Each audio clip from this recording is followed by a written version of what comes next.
عربی زبان میں فتنہ آزمائش کے معنی میں ہے، امتحان کے معنی میں ہے، اختلاف رائے، رسوائی اور اسی طرح گمراہی کے معنی میں استعمال ہوا ہے۔ جب بھی فتنہ پیدا ہوتا ہے تو یہ حقیقت میں ایک مسلمان کے ایمان کا امتحان ہوتا ہے،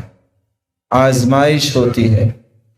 اور کتنے ہی لوگ رسوائی کے راستے کو اختیار کر لیتے ہیں اور کتنے ہی لوگ اچھے بھلے دیندار گمراہیوں کی طرف نکل جاتے ہیں۔ اس لیے امام جرجانی رحمۃ اللہ علیہ فرمایا کرتے تھے، الفتنہ ما تبین بها حال الانسان من الخیر والشر۔ فتنے کے وقت انسان کا پتہ چلتا ہے کہ اس کے اندر خیر ہے یا شر ہے۔ اور مناوی کہا کرتے تھے، البلیہ التي تظہر الامور الباطنہ، یہ کیسی آزمائش کا نام ہے، انسان کے ظاہر اور باطن سے کوئی بھی واقف نہیں ہوتا، لیکن جب فتنہ سامنے آتا ہے تب انسان کے ظاہر کے ساتھ ساتھ اس کے باطن سے واقفیت بھی ملتی ہے کہ اس کے دل کی زندگی اور اس کے دل کے ارمان اور اس کے دل کے اندر اللہ کی محبت اور اللہ کے رسول کی محبت، صحابہ اور قرآن و اسلام کی محبت اور دنیا کی محبت کا تناسب کیا ہے۔ اور اسی لیے سعید بن جبیر رحمہ اللہ رحمۃ واسعہ جب ایک راہب نے ان سے ملاقات کی تو بول کے کہنے لگا، یا سعید فی الفتنہ تبین من یعبد اللہ ممن یعبد الطاغوت۔ جب فتنہ روئے زمین پہ ظہور پذیر ہوتا ہے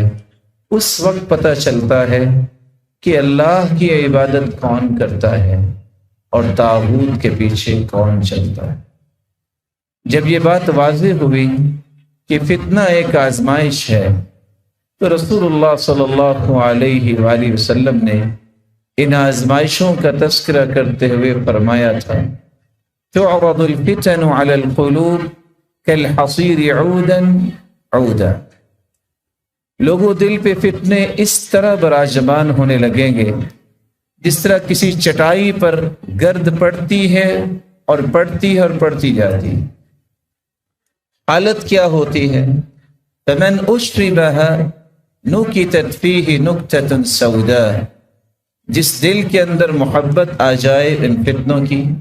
یا اس کی حفاظت نہ کر پائے تو ایک سیاہ نقطہ لگ جاتا ہے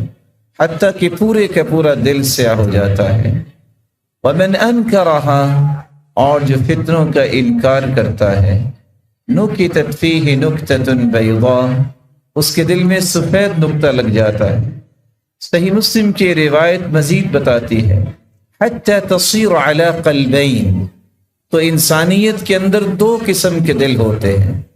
اور دو قسم کے دل کون سے ہوتے ہیں؟ علی ابیض کالصفا لا تضره فتنہ ما دامت السماوات والارض، ایسا دل جو فتنوں سے دور ہوتا ہے وہ اس قدر صاف اور شفاف کہ دنیا کا کوئی فتنہ اس پہ اثر انداز نہیں ہوتا جب وہ اللہ کی محبت سے لبریز ہوتا ہے۔ والآخر اسود مربادا کالکوز مجخیا، اور دوسرا دل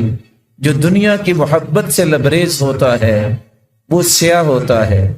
اور الٹا گھڑے کی مانند، نہ اس کے اندر سے غلاظت نکلتی ہے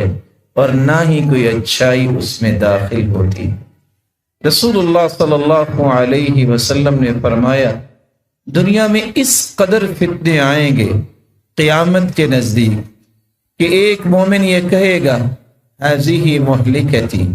میں اس میں مارا گیا۔ ثم تجیء الفتنہ، پھر ایک اور فتنہ آئے گا، پھر کہے گا ہذہ مہلکتی، میں اس میں ہلاک ہو گیا۔ ینسی تالیہا ماضیہا، ہر نیا آنے والا فتنہ پہلے کو بھلا دے گا۔ ثم تنکشف، پھر وہ بھی فتنہ ختم ہو جائے گا۔ ثم تجیء الفتنہ ویقول المؤمن ہذہ وہذہ، جیسے جیسے فتنوں کی تعداد بڑھتی جائے گی خوفناک کیفیت میں اضافہ ہوتا جائے گا، اور مومنوں کو اپنے ایمان کے لالے پڑے ہوں گے کہیں یہ ضائع نہ ہو جائے، اور یہی سوچ رہے ہوں گے شاید کہ اس فتنے میں میری ہلاکت ہو جائے۔ لیکن رسول اللہ صلی اللہ علیہ وآلہ وسلم نے فرمایا فتنے اسی طرح بڑھتے جائیں گے۔ اور صحیح مسلم اور بخاری کی روایت تو اس پر بھی ایک اور اضافہ کرتی ہے، اشرف النبی صلی اللہ علیہ وسلم علی اطب من اطام المدینہ، آپ نے مدینے کے ٹیلوں پر نظر ڈالی اور آپ نے صحابہ کرام سے ایک سوال کیا، وَهَلْ تَرَوْنَ مَا أَرَى، کیا تم دیکھ رہے ہو جو میں دیکھ رہا ہوں؟ پھر صحابہ کرام کو رسول اللہ صلی اللہ علیہ وسلم نے فرمایا انی ارى مواقع الفتن، انی ارى مواقع الفتن خلال بیوتکم کمواقع القطر، تمہارے گھروں پہ اس طرح فتنے مجھے گرتے نظر آ رہے ہیں جس طرح بارش کے قطرے گرتے ہیں۔ بارش کے قطروں کی کوئی تعداد بیان نہیں کر سکتا، اس کا کوئی عدد شمار نہیں کر سکتا۔ اسی طرح قیامت کے دن، قیامت کے آنے سے پہلے پہلے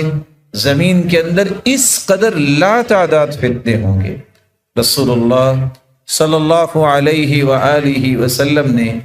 ان لا تعداد فتنوں کے بعد ایک بات یہ بھی سمجھائی،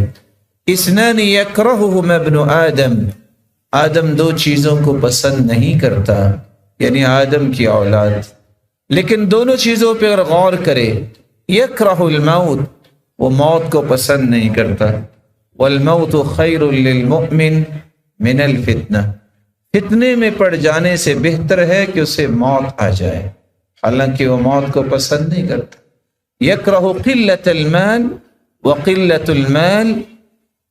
وہ پسند نہیں کرتا کہ میرا مال تھوڑا ہو، وقلت المال، اور تھوڑا مال اقل للحساب، اس کا حساب بھی تو تھوڑا ہوگا۔ اگر اس حقیقت کو پہچان لے تو کبھی بھی اللہ ذوالجلال کے فیصلوں پہ ناراضگی کا اظہار نہ کرے، اور نہ ہی اللہ ذوالجلال نے جو اسے دیا ہے اس پہ نہ شکری کا اظہار کرے، بلکہ دل کی اتھا گہرائیوں سے یہ کہے الحمدللہ، اس اللہ کی تعریف ہے جس نے مجھے وہ کچھ عطا کیا شاید کہ جس کا میں مستحق بھی نہیں تھا۔ رسول اللہ صلی اللہ علیہ وآلہ وسلم نے فرمایا یہ فتنے اس قدر ہوں گے کہ حالت یہاں تک پہنچے گی، یصبح الرجل مؤمنا ویمسی کافرا، صبح کے وقت ایک شخص مسلمان ہوگا، شام ہوگی تو کافر ہو چکا ہوگا، ویمسی مؤمنا ویصبح کافرا، رات کو ایک شخص مسلمان ہوگا، صبح اٹھے گا کافر ہو چکا ہوگا۔